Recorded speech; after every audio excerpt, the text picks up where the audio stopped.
Hello, আসসালামু আলাইকুম friends. আজকে আমি তোমাদেরকে দেখাবো 5 মিনিটে আমি কিভাবে খিচুড়ি রান্না করি। তো ফার্স্টেই দেখো আমি চাল ধুয়ে নিয়েছি, এরপরে হচ্ছে মুগ ডাল হাফ সেদ্ধ করে নিয়েছিলাম।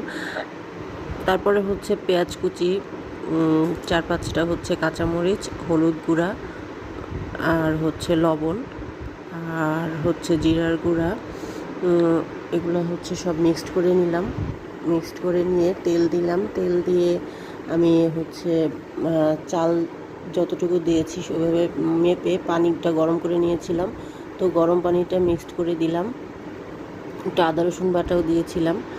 তো যাই হোক, সব কিছু মিক্সড করার পরে আমি চুলায় বসিয়ে দিলাম। বসিয়ে দিয়ে এটাতে ঢাকনা দিয়ে দিলাম। 5 মিনিটের মধ্যেই এটা সেদ্ধ হয়ে যাবে, কোনো ঝামেলা ছাড়াই।